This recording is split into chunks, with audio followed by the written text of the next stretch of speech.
News 24 తెలుగుకి స్వాగతం. నా పేరు రవలి. వార్తల్లోని ముఖ్యాంశాలు ఇప్పుడు చూద్దాం. అన్నమయ్య జిల్లా రామపురం మండలం రాజ్పల్లి గ్రామంలో సర్పంచ్ వెంకటరెడ్డి అధ్యక్షతన జరిగిన ప్రచార కార్యక్రమంలో రాయచోటి శాసనసభ్యులు గడికోట శ్రీకాంత్ రెడ్డి, మాజీ శాసనసభ్యులు ఆర్ రమేష్ కుమార్ రెడ్డి, మాజీ శాసనసభ్యులు గడికోట మోహన్ రెడ్డి పాల్గొన్నారు.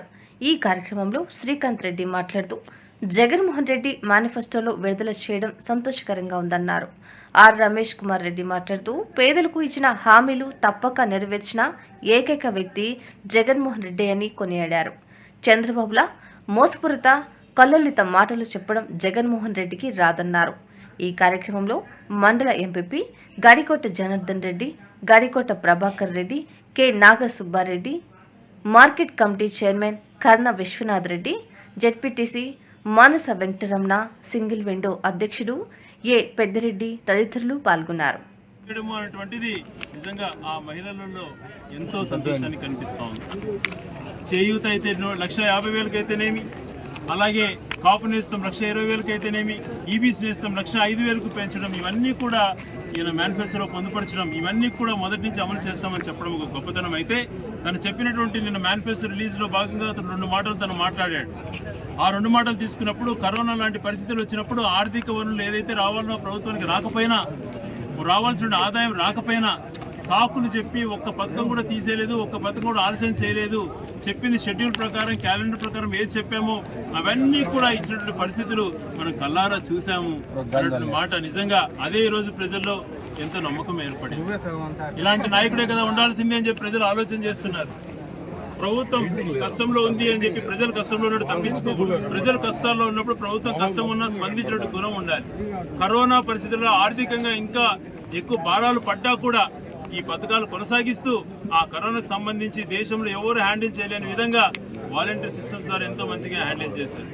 అలాగే మేనిఫెస్టోలో చెప్పనేటివి అనేక అంశాలు కూడా కంప్లీట్ చేసి చూపించాడు. 17 మెడికల్ కాలేజీల దగ్గర నుంచి, పోర్టుల దగ్గర నుంచి, హార్బర్ల దగ్గర నుంచి, పరిశ్రమల దగ్గర నుంచి ఇలాగ అన్ని కూడా చూసుకున్నప్పుడు నిజంగా చాలా గొప్పగా పేద ప్రజల గురించి ఆలోచన చేసినట్టు స్పష్టంగా కనపడుతూ ఉంది. అలాగే ఇప్పుడు ఈ మేనిఫెస్టోలో కూడా చూస్తే ప్రతి ఒక్క వర్గానికి, ముఖ్యంగా మధ్యతరగతి కుటుంబానికి సంబంధించినటువంటి పేద ప్రజలకు కానీ, మధ్యతరగతి వాళ్ళకు కానీ ఆర్థికంగా భరోసా ఇవ్వాలన్నటువంటి సంకల్పంతో ఆయన ఇచ్చిన మేనిఫెస్టోలో మహిళల ఆర్థిక స్థితిగతులు మారాలా అన్నటువంటి ఆలోచనతో మంచి పథకాలు తీసుకురావడం, అలాగే విద్యార్థుల కోసం క్రమం తప్పకుండా విద్యా దీవెన, వసతి దీవెన లాంటి పథకాలు కొనసాగించుకుంటూ నాడు నేడు రూపంలో స్కూల్స్ను అభివృద్ధి చేసినటువంటిది కంటిన్యూ చేస్తూ నెక్స్ట్ డిగ్రీ కాలేజెస్ను కూడా అదే రకంగా అభివృద్ధి చేయాలన్నటువంటి ఆలోచన కలగటం.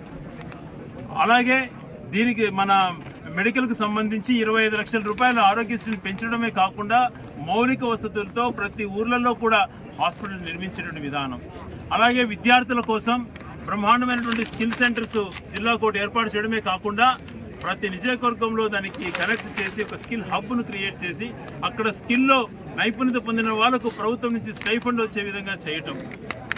ఉద్యోగాలకు సంబంధించి స్వతంత్రం వచ్చిన తర్వాత ఏ ఒక్కరు ఫిలప్ చేయడానికి ప్రభుత్వ ఉద్యోగాలు ఇచ్చిన జగన్మోహన్ రెడ్డి గారు దాన్ని కూడా వాళ్ళకు భరోసా కలిగించడం, ఉద్యోగస్తులకు సొంత జిల్లాలలో స్థలాలు ఇవ్వటం అయితే దగ్గర నుంచి ప్రతి ఒక్క వర్గాన్ని, ఉద్యోగస్తులైతేనేమి, మహిళలైతేనేమి, ముఖ్యంగా రైతులకు సంబంధించి 9 గంటలు నిరంతరంగా కంటిన్యూస్గా పవర్ ఇవ్వటం అన్నటువంటిది ఎన్నికల్లో చెప్పిన తర్వాత కొన్ని వేల కోట్ల రూపాయలు ఖర్చు పెట్టి అనుసంధానంతో మనకు పవర్ ఎక్కడ అంతరాయం కలగకుండా ఇచ్చినటువంటి గొప్పతనం. అలాగే రైతులకు సంబంధించి పెట్టుబడి నిధి కింద 16,000 రూపాయల సంవత్సరానికి పెంచడం, మద్దతు ధర ఇవ్వటం అన్నటువంటిది గతంలో ఎప్పుడు కూడా చూడలేదు. ఏ సీజన్కి ఆ సీజన్ ఇన్పుట్ సబ్సిడీ అనేటువంటిది ఇవ్వడం కూడా గతంలో ఎప్పుడు మనం చూడలేదు. ఉదాహరణకి ఒక ఖరీఫ్ అయిపోయే లోపల, ఖరీఫ్ అయిపోతానే రబీ స్టార్ట్ అయితేనే ఖరీఫ్ సంబంధించిన నష్టం చెల్లించడం, అలాగే రబీ పంటలు వేసుకున్న పంట రబీలో నష్టం వస్తే ఖరీఫ్ స్టార్ట్ అయ్యే లోపల రబీకి సంబంధించినటువంటి రైతులకు వెసులుబాటు కల్పించడం. ఇలాగా ప్రతి ఒక్క వర్గాన్ని, కార్మికులకు, కర్షకులకు, రైతులకు, యువతకు, మహిళలకు అందరికీ కూడా, అలాగే బడికి పోయేటువంటి పిల్లలకు ప్రతి ఒక్కరి గురించి ఆలోచన చేశాడు అని అంటే నిజంగా ఆయన ఒక చిత్తశుద్ధి ఉంది కాబట్టి ఇది సాధ్యపడింది. ఇవన్నీ ఒక ఎత్తైతే పట్టణాల్లో మౌలిక వసతులు కానీ, అలాగే ఇళ్ల పట్టాలు కొనసాగింపు 91 జగనన్న కాలనీలు ఈ నియోజకవర్గంలో నిర్మించుకున్నాం. ఇలాంటి కొనసాగింపుగా ఎవరికి కూడా స్థలం లేని వ్యక్తి ఉండకూడదు, అది కొనసాగిస్తాం. పట్టణంలో కూడా ఎన్ని కోట్లు ఖర్చు అయినా వాళ్ళకి మళ్ళీ కూడా చేస్తాము అని చెప్పేటువంటి ఇది కంటిన్యూ చేయడం అయితే నేను జిల్లా హెడ్ క్వార్టర్స్ని పూర్తి స్థాయిలో అభివృద్ధి చేసేందుకు 2,000 కోట్ల రూపాయల వరకు మౌలిక వసతులు కూడా క్రియేట్ చేస్తామని చెప్పడం, ఇవన్నీ కూడా ఒక వరం. ఇలాంటి మంచి పనులు చేస్తుంటే చూసి ఓర్చుకోలేక కొంతమంది నాయకులు ప్రతిపక్ష పార్టీలో ఉండి పెద్ద నాయకులుగా ఉండి ఒక అనుభవం ఉన్న వ్యక్తులు జిల్లాలో 6 నియోజకవర్గాలు ఉంటే ఒక పక్కన మదనపల్లి జిల్లా చేస్తామంటారు, మదనపల్లికి వెళ్ళినప్పుడు రాజంపేటకి వెళ్ళినప్పుడు రాజంపేట జిల్లా చేస్తామని అంటారు.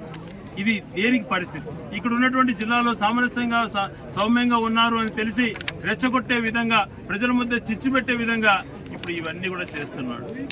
6 నియోజకవర్గాల జిల్లాను 2 జిల్లాలుగా ఆ పక్క ఈ పక్క చేస్తానని చెప్పి మరి రాయచూడిని ఏం చేయాలనుకుంటున్నాడో సమాధానం చెప్పాలి. ఇలాగ మభ్యపెట్టినటువంటి మాటలు ఎప్పుడు జగన్మోహన్ గారు చేయరు, చిత్తశుద్ధితో చేస్తారు. అందుకని ఎన్నికల్లో హామీ మనం ఆర్డీఓ కార్యాలయం అనుకున్న దాన్ని జిల్లా కేంద్రం చేసుకోగలిగినాం. డిఎస్పీ కార్యాలయం తెచ్చుకుంటే చాలనుకున్న వాళ్ళము ఎస్పీ కార్యాలయాన్ని చేసుకోగలిగినాం. ఇలాంటివన్నీ కూడా ఏదైనా ముందు చూపుతో ఆలోచన చేసేటువంటి పరిస్థితి. ఇక్కడ కూడా ఈ నియోజకవర్గంలో రాయచూడికి సంబంధించినటువంటి దానిపైన ప్రజలకు ఆల్రెడీ మాట ఇచ్చాను. యువత కోసం బ్రహ్మాండమైనటువంటి ఒక పెద్ద పరిశ్రమ తీసుకురావడానికి కూడా కృషి చేస్తూ, విద్యాలయానికి సంబంధించిన అనేక అంశాలలో అవన్నీ కూడా మేలు చేసేటువంటి ప్రయత్నం చేస్తూ, ఏదైతే మనము అన్ని చెరువులకు నీళ్లు ఇవ్వాలంటే సంకల్పంతో పనులు మొదలుపెట్టామో ఆ పనులు పూర్తి చేస్తూ వెలిగెళ్ళు నీళ్లు ప్రతి ఒక్క ఇంటికి కూడా కుళాయి ద్వారా చేరేటువంటి పరిస్థితులు ఏవైతే ఉన్నాయో అవి కూడా తీసుకురావడంతో పాటు